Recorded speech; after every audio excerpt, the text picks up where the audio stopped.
Let's discuss water safety. We're now joined via Zoom by Dr. Jill Fortuin. She's the Executive Director of Drowning Prevention at the National Sea Rescue Institute. Thank you so much for your time this afternoon. Now, drowning is the second leading cause of accidental death in this country. What do you think not enough attention is given to this? I mean, if you've just been listening to that clip where our reporter Sentleng spoke to one of the residents who's been asked to essentially evacuate the area because of, potential flooding, etc. And she's saying it's more risky for her to leave the area than, to actually stay, and she's choosing to stay. It seems that, again, South Africans don't take water safety as seriously as they should. Yeah, I think water safety in general in South Africa is sort of really something that people don't treat with the seriousness that it deserves. Approximately 1,477 drownings occur annually in South Africa.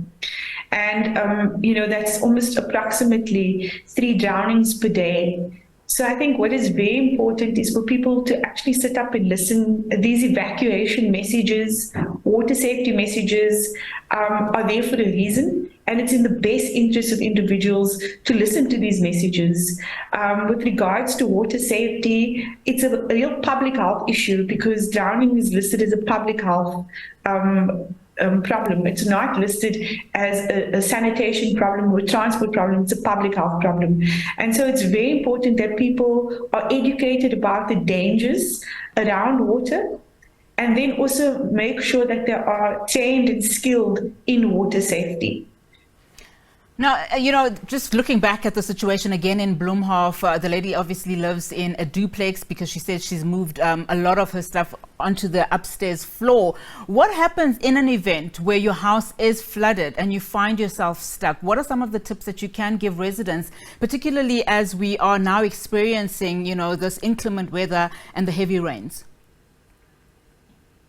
So I think, basically some of the safety messages around, you in your home, you're stuck there, you've not evacuated. So some of the things that are very important prior and whilst it's in progress is one is make sure that you're quite high above the watermark, that you have charged your phones or have a power bank, you have fresh water, so that you can actually communicate with the outside world to say, basically, I'm stuck in my home.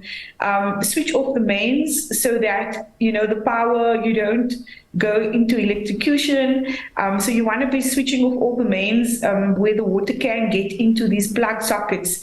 And then, it's just hold out, stay where you are and make sure that you can wait till the water, the strength of the water is actually subsided before you come down into the lower part of the house. So don't go, if you cannot swim, you're not safe in and around water, don't go downstairs before that water level mark has dropped substantially. And rescue services such as the NSRI's swift water rescue teams in inland waters are available to you, and you can reach out to them via dialing 112, and they could come and evacuate you should the water rise even further.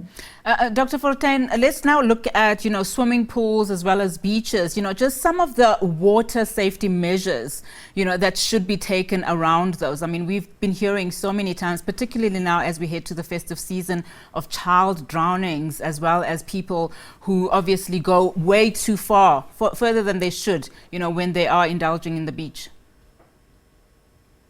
Yeah, so I think going into the festive season, we've picked up through our research some key trends, and one of the key trends is alcohol.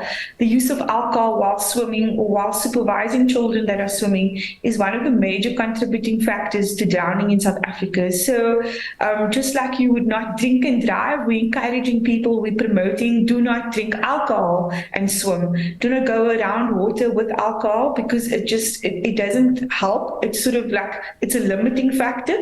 And then with regards to supervision, supervise your children and vulnerable people with absolute attention. It just takes a split second with silence for the drowning to occur. And so then we're really encouraging people to make sure that you supervise your children and vulnerable persons, but also to swim in areas where there are lifeguards patrolling the beaches, patrolling dams, patrolling at swimming pools, because that's where we want to be keeping our eyes on. They've got eyes on you, so even if you cannot swim and you do go out at your depth, which we don't want you to do, the lifeguards can respond to you because they are trained to do so. So I think that's very, very important going into the summer.